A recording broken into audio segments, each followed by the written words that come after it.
My daughter ripped up my birthday card and shouted, "You don't deserve my love." I stared at her in silence and whispered, "One day you'll want my love back." When she went to her room later, she found a box on her bed that held, "My name's Claire. I'm 53 years old. I've lived in Des Plaines, Illinois, for most of my life. My daughter, Danny, is 25. I raised her alone since she was 8, after her father walked out. He left us for a woman he met at a corporate retreat in Tampa. I came home one day and found half his clothes gone and a typed letter on the kitchen table. No warning, no conversation. Just, "I'm sorry, Claire. I have to live my truth." Danny cried for a week straight. She kept asking if Daddy was coming home. I lied and said he might, even though I knew he was already living with the other woman. He barely sent child support. When he did, it came with guilt-tripping emails about how I must be using Danny against him. So I stepped up. I worked mornings at a diner and cleaned offices at night. I miss sleep. I miss birthdays with friends. I never took a vacation. I bought Danny clothes from the secondhand store and made them look new. She never knew. I never let her know how hard it really was. She was a smart kid. Honor roll, orchestra, science fairs. I was proud of her. And when she got accepted into Northwestern, I cried. Happy tears. She was the first person in our family to go to a big-name school. I told her, "I'll figure out the money. Don't worry about it." And I did. I took out loans I had no business signing at my age. I cashed out my small retirement. I even sold the classic Mustang my father left me in his will. I just wanted her to have chances I never had. But once she got to college, something changed. At first, it was little things. She'd text back days late. Her tone was cold. She started calling me Claire instead of Mom in front of friends. I laughed it off. I told myself she was just becoming independent. Then she met him, Colin. Clean-cut, moneyed, and smug in a way only rich kids can be. He drove a new Audi and wore sweaters over his shoulders. The first time I met him, he shook my hand like he was interviewing me. When I tried to tell Danny in private that something about him didn't sit right, she snapped. "You're just bitter because you never had a real man." That shut me up for a while. The visits home got shorter. Then they stopped. She started ignoring holidays unless I begged. When she did come by, it was like she was enduring me. She picked at her food, stayed on her phone, and made comments like, "This place hasn't changed at all," like it was a bad thing. I kept giving. Birthdays, Christmas, care packages, letters. I never stopped trying. This year, on my birthday, I made her favorite cake, the one we used to make together. I lit a candle and waited. 6 p.m. Nothing. 7 p.m. Still nothing. I told myself maybe she was working late. At 7:42 p.m., I heard her car in the driveway. I opened the door and smiled. She looked tired, or maybe just annoyed. She handed me a card. Cheap, plain, from the corner store. Inside was just her name. No message. No love, Danny. Nothing. I looked at her and said, "You didn't have to come if it felt like a chore." She rolled her eyes. "Oh my God, here we go. The guilt." "I'm just being honest," I said. She stood up. "You always do this. Make me feel like a bad daughter for not worshiping you. Maybe I don't feel like pretending you were perfect. You don't deserve my love." Then she grabbed the card back, ripped it in two, and dropped it at my feet. I didn't cry. I didn't yell. I just looked at her. She held her glare like she was daring me to break. I said quietly, "One day you'll want my love back." She turned and stormed upstairs, slammed the door to her old room. I sat there, staring at the torn pieces on the floor. After a while, I got up, went to the hall closet, and pulled out a cardboard box I'd been holding onto for 25 years. Inside was every drawing she ever made me. Her first letter to Santa, a lock of her hair from her first haircut, the macaroni necklace she made in kindergarten, and every single Mother's Day card she ever gave me. I added the torn birthday card on top. Then I took an envelope and wrote a letter. It said, If you ever wonder who loved you without conditions, who gave until there was nothing left to give, it was me, even when you forgot. I sealed it, placed the envelope on top of the box, and carried it upstairs. I set the box on her bed and went back downstairs. She didn't come out for dinner. Didn't speak. Left the next morning without saying goodbye. 3 weeks passed. Then I got a call, not from Danny, but from Colin. And that's when everything began to unravel. 3 weeks after that birthday night, my phone rang on a Tuesday afternoon. I was on break at the diner, standing out back by the dumpster, smoking a cigarette I told myself I'd quit months ago. The number wasn't saved, but I recognized the area code, Chicago. I answered. Hello? Claire? The voice was low, unsure. This is Colin. I almost hung up. Instead, I just said, what do you want? There was a pause. Then, I think you should know what's going on. Danny's not okay. I leaned against the brick wall. What happened? She lost her job 3 weeks ago. Fired for cause. Some HR issue involving her boss. It's been bad.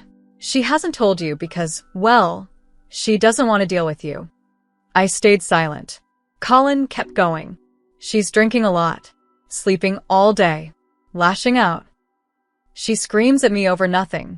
I found her crying in the bathroom last night, holding that letter you left in the box. So she had read it. She won't admit it, he said, but your letter broke something open in her. I think she knows she went too far, but she's not ready to say it. I took a long drag.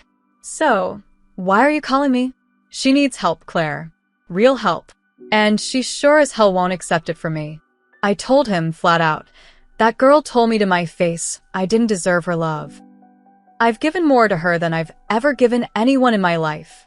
I've got nothing left to bleed for someone who spits in my face. He said nothing for a second. Then, she's your daughter. I replied, yeah. And I was her mother. I hung up. Over the next few days, I thought about it more than I wanted to. I saw her baby face in my dreams. Heard her tiny voice calling Mama from behind the bathroom door while I showered. Then I remembered her face the night she tore my card. Cold. Unrecognizable. Then came the letter. A white envelope in my mailbox. No return address. I opened it in the kitchen. It was from Danny. Handwritten. Her cursive had changed, sharper, more rigid. I found the box. I didn't want to open it. I did anyway. I don't know what I expected. Maybe I hoped it would be empty. But it wasn't. It was full of everything I tried to forget. Everything that proves you were always there, even when I told myself you weren't. I don't know how to say sorry. I don't know how to fix us. I'm not ready, but I'm not okay. I stared at the letter for a long time. I didn't write back. Instead, I started packing up her old room. Slowly, box by box. I wrapped up her trophies, her books, her childhood dolls. I didn't donate them. I didn't throw them away.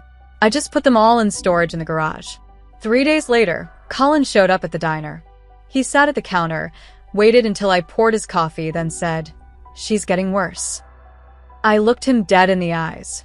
That's not my problem anymore. She keeps saying she wishes you'd never had her. I swallowed hard. He leaned in closer. If you don't help her, she's going to fall apart completely. And I'm not sticking around forever either. I took the coffee pot, turned my back, and walked away. But the thing about distance, it doesn't make the pain fade. It sharpens it. That night, I sat alone at my kitchen table, rereading her letter, and I started to wonder, was this just the beginning of her unraveling? Or was it mine too? Because no matter how much I told myself I was done, a part of me still needed her to feel the full weight of what she'd done. Not just to me, but to herself. A week after Colin came to the diner, I got a certified letter in the mail. Legal envelope. My stomach dropped before I even opened it. Inside was a notice. Danny had filed for emergency guardianship of me.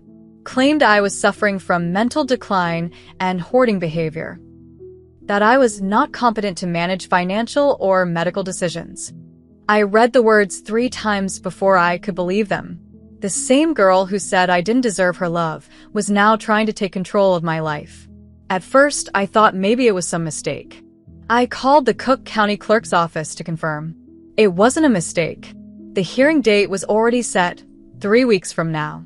I sat at the kitchen table for hours, the letter in one hand, her childhood photo in the other. The one where she's 5, covered in chocolate frosting, laughing in a princess dress. How did we get here? I called a lawyer, an old friend of mine from church, Anita. She came over that night, read the letter, and said, "Claire, this is personal. This isn't about guardianship. This is payback." For what? I don't know. But she's trying to hurt you legally. And she's being coached. My mind went straight to Colin. When Anita did some digging, it all made sense. Colin's father was a corporate lawyer. High-end, quiet, ruthless. Danny had apparently consulted with him before filing. So this was orchestrated. It wasn't just a panicked move from a broken daughter. It was a calculated legal ambush. My first thought was, why? Then I remembered something, an envelope I had mailed to Danny a year earlier.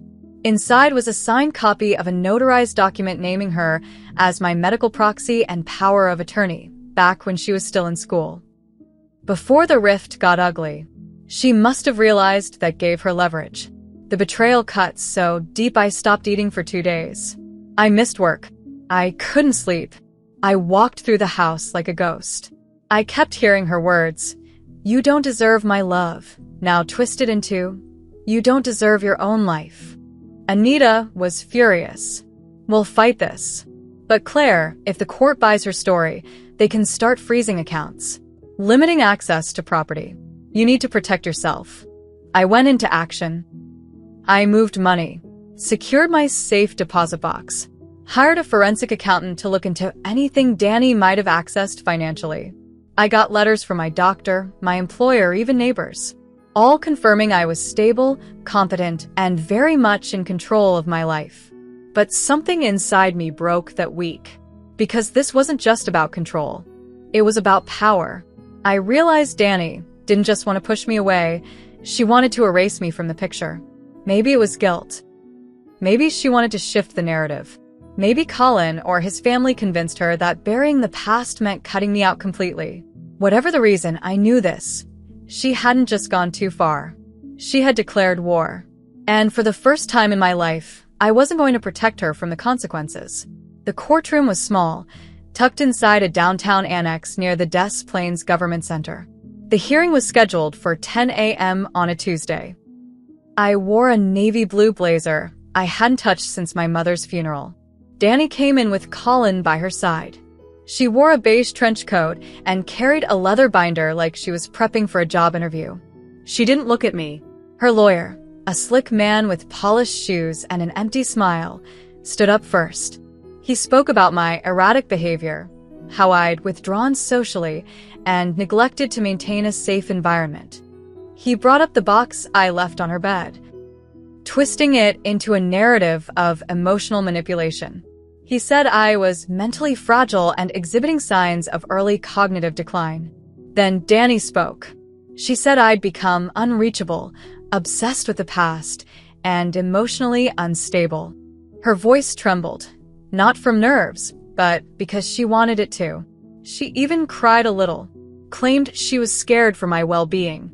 I sat still the whole time, didn't flinch, didn't blink. Then it was my turn. Anita stood and handed the judge a thick folder.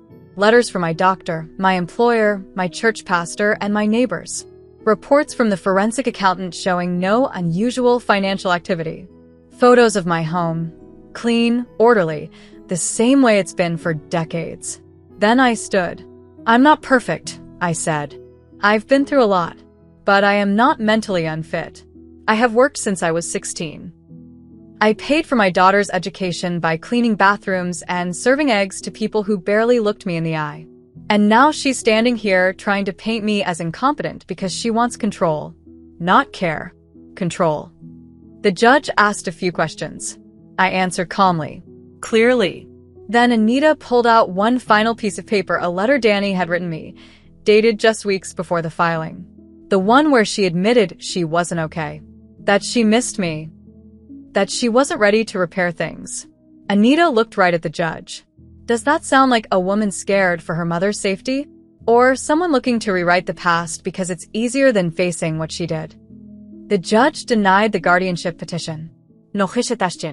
As soon as the gavel dropped, Danny stood up fast and walked out. Colin followed. She didn't look back. That should have been enough. But it wasn't. Because while I'd won the legal battle, I knew she'd still carry the story in her head. She's the victim. I'm the villain. And I couldn't live with that. So I wrote her one final letter. I mailed it. No copies. No digital trail. Just ink and paper. Danny, you went to court to take away my rights. To make me legally invisible. I don't care how much pain or confusion you're carrying. That crossed a line. I loved you more than I loved anyone, including myself. I gave everything.